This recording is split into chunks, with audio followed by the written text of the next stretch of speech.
Pemirsa, Ketua Umum KONI Aceh Muzakir secara resmi membuka rapat kerja tahunan anggota KONI Aceh di Hotel Grand Nanggro, Banda Aceh, Sabtu malam.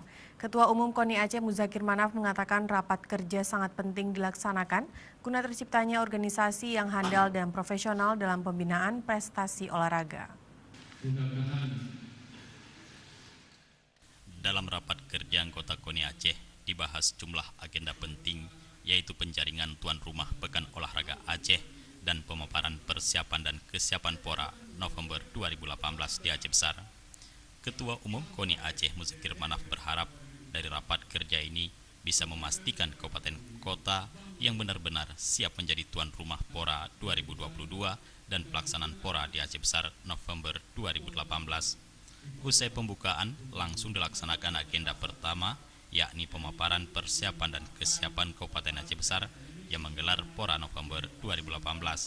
Pemaparan kesiapan tuan rumah PORA Aceh Besar tersebut disampaikan oleh Ketua Panitia Pusat PORA Iskandar yang didampingi sekretarisnya T. Dasyaka Putra. Iskandar yang juga sekretaris daerah Aceh Besar ini menyatakan Kabupaten Aceh Besar siap melaksanakan PORA November mendatang.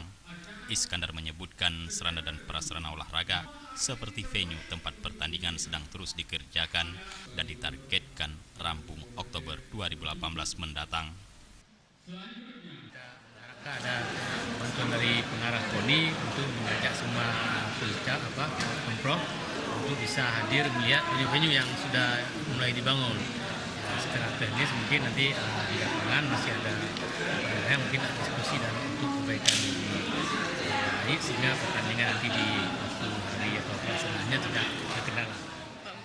Sebelumnya Ketua Panitia Bakhtiar Hasan mengungkapkan rapat anggota tahunan diikuti 2022 peserta utusan dari 23 KONI Kabupaten Kota sebanyak 66 orang dan 53 pengurus provinsi cabang olahraga dan fungsional 156 orang.